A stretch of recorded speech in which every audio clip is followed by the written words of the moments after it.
So we gotta talk about spooky books. I got my fairy lights behind me that are leaves, which you can't really tell they're leaves, but they're leaves, trust me. I got a candle, I got some autumn equinox tea, and yeah, let's talk about some scary, spooky books that I've read and I'm going to read. Okay, the first book I read in September was Mary, the Summoning.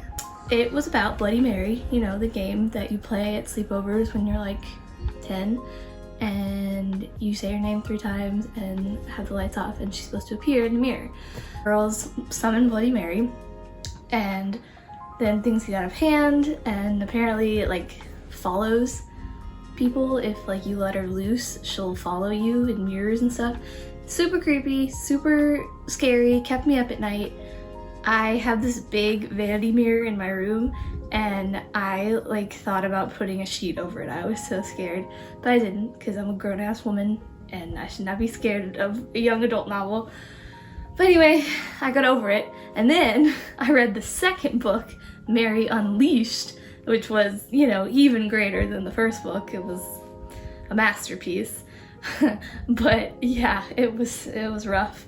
And in that one, like, Mary gets out of the mirror and is like chasing people, and yeah. I gave those books both 2 out of 5s because they were trash, pretty much. Second book I read, Gone Girl by Gillian Flynn.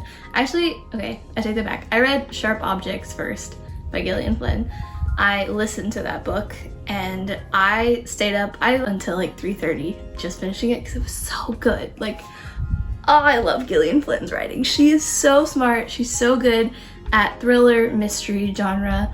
Like, that is her forte. But yeah, it's really well done. I really liked Gone Girl. It's about how women are portrayed in film culture and how like there's this idea of the cool girl and like how women have to play this part to get men's attention, and it's like really interesting from the perspective of the main character. Gone Girl, really good.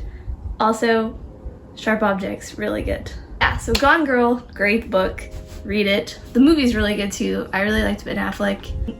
Anyway, Sharp Objects, let's move on. That book was also great, not really good. The main character, I really liked her. I really related to her, not in like the being an alcoholic sense, but in the like loving music and always feeling like you were the odd child out of your family kind of thing. And she's also like from this small town in the South in Missouri, and I related to that sense of it, of like going home to your town and like knowing everyone there and everyone knowing you and having this idea of who you are and who you were. And I just really liked that aspect of it, and like the murder mystery aspect of it is really cool. And so yeah, Gillian Flynn, really good writer.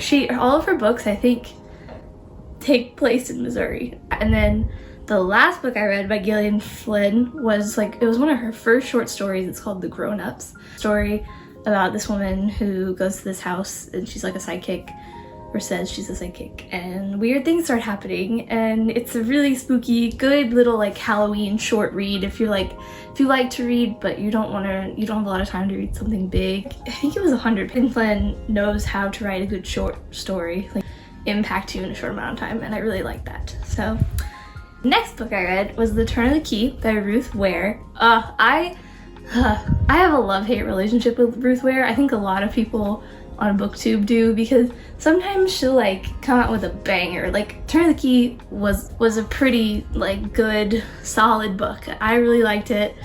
It was a banger. So the premise of this book is this girl, and I think all of her books are about like a young mid-20s girl. Turn of the Key is perfect for this like autumnal weather, and like they're in the Highlands in Scotland, and this girl goes, she gets this nanny position in Scotland and goes up to this house in the Highlands, and it's like all isolated and beautiful, and but the kids are little bitches, and she like bad stuff starts happening to her, and like bad stuff's happening to the kids. And Turn of the Key, really good. And then the next book I read, I'm Thinking of Ending Things by Ian Reid. That book, so good. The movie sucked. Don't watch the movie. It's nothing like the ending of the book, and it's super long and stupid, but the book is great. I highly recommend. Give anything though, 4 out of 5. It was great. Great book. Short. It's a good short book to read. It's scary. Like, I was scared in the last half of it. But this is more a psychological thriller, and I was freaked out. But yeah, really good. I think it can have some triggering aspects to it though. I wouldn't recommend it to someone who's dealing with something like that. But it was very well written, and it's a good portrayal of what happens in the mind of someone going through depression and kind of like the thought process of it. So that was the book. And then I had been reading a lot of like scary mystery thrillers because like that's just what my soul wanted because it was spooky season.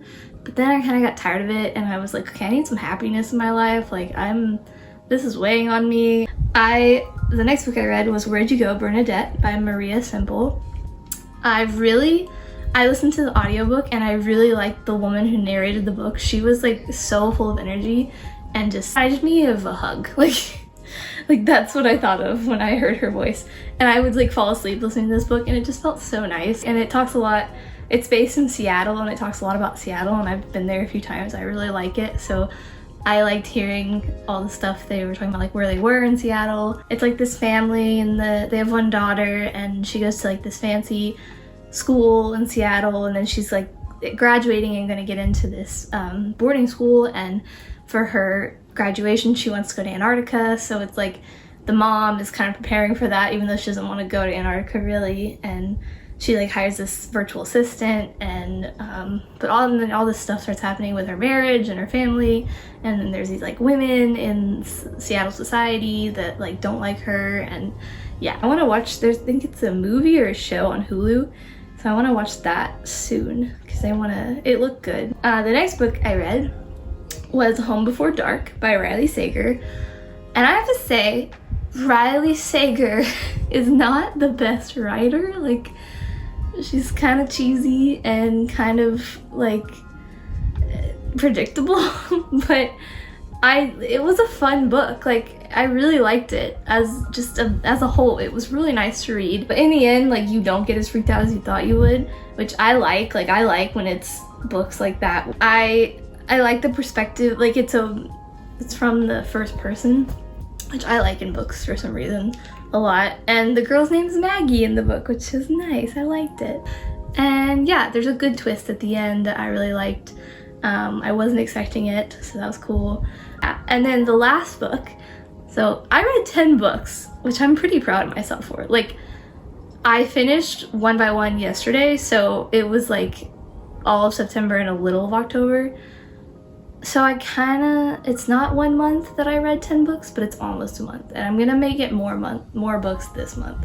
So, excuse me. I'm gonna try and read I wanna try and read like 12 books this month. That would be great. I've already read 2, so there's that. But anyway, yesterday I just finished reading One by One by Ruth Ware, another Ruth Ware book. And this one was kind of boring. Like, it definitely was not as just go as Turn of the Key, but it was cool. Like, it took place in the French Alps, which I've been there, so I was like, oh, I know this area. Anyway, One by One was really cool because I could like picture where they were, and it was just all like snowy and there's an avalanche, and it's like it's a murder mystery, but it's not like a regular whodunit kind of thing. It's more of you have to it's like they get picked off one by one, and it's kind of cool, but it is a little slow, and I got the twist pretty fast. Like, I figured out who the murderer was before the author said it, which is fine. Like, I still like reading books like that, but it could have been better. It was just a little slow. So that's why, like, with Ruth Ware, some of her stuff is really good. I've only read 2 of her books so far, but I've heard that some of her stuff is really good, and then other times it's really bad. So I'd say that One by One was kind of in the middle. It wasn't great like Turn of the Key, but it wasn't horrible. Right now I'm reading Your House is on Fire, Your Children All Gone, which I'm not loving it. Like, I heard Paperback Dreams did, she's a booktuber, she did like a list of spooky books with her dad, I think, and Your House is on Fire, Your Children All Gone, where it was one of like the top books that she said she really liked for October. And I don't know, maybe I just like haven't given it enough attention, but I'm not loving it. It's like kind of boring right now. Something big has happened, but it was like not big enough where I was like, I have to keep reading. It was just kind of like, oh, okay. So that one's all right. And then the other book, I'm reading 2 right now. Actually, I'm reading 3. Oh, okay. It's like the 3 formats. I'm reading a regular book, an ebook, and an audiobook. But my ebook that I'm reading is Bunny by Mona Awad, and I'm really liking this book so far. Even though it's like not the best well-written book I've ever read and it's not that original, it's still pretty good. And like I'm confused on what's happening, and I don't like, it's probably just because I'm only like 30% through the book, but I'm still like, what is gonna happen and how is all of this happening? So I like it so far. I know it's a little YA and cheesy, but I'm a fan. I dig it. And then after I read Bunny, I think I'm gonna read, and then the audiobook I'm reading is Lock Every Door by Riley Sager. And this one is good. I really like this one too. It's like spooky, and the girl is in this apartment complex in New York City that's really old, and like she's getting paid to live in this apartment for a little bit because like something's happened with this woman who died, and like the family can't live there, and so they have to pay someone to live there. But it's really strict, and like she can't let anyone come into the apartment but herself, and there's like celebrities that are there, but they're really mean, and it's a really cool book so far. I like it. I went on a walk yesterday, and I walked for like 2 hours just listening to this book, and I was like, yeah, I got my walking in, got my reading in, killing 2 birds with 1 stone. It was great. Next. Oh, Mexican Gothic. That's the one I'm gonna read after I finish all these other formats of reading. I have that as an ebook as well, and I don't really know what Mexican Gothic is about, but I've heard really good things. So after that, I want to read The Whisper Man by Alex North, and then The Shadows, his other book. They are a good like spooky October read. And then after that, I kind of want to read The Haunting of Hill House because I want to watch the show, but I want to read the book first. But I also like, I've heard that you have to take them as separate entities. Like you can't just read the book and then watch the show and be like, oh, it's nothing like it, it's not as good. It's just its own thing in itself.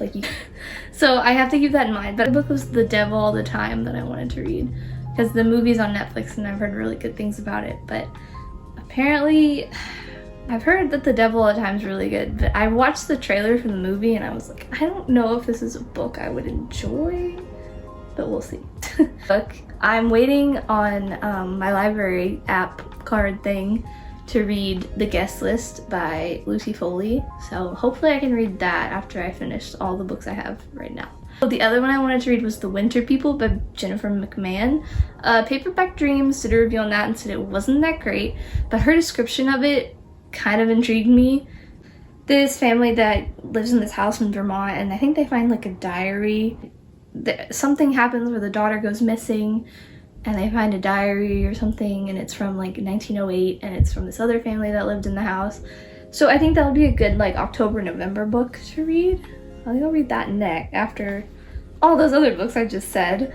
Oh, another good one is The Outsider by Stephen King. I've heard that's really good, and it's also a show. Because I kind of love it when there's like, you read the book and then there's a show you can watch and kind of compare and contrast. Like that's the best. I will keep you guys updated and do a what I read in October.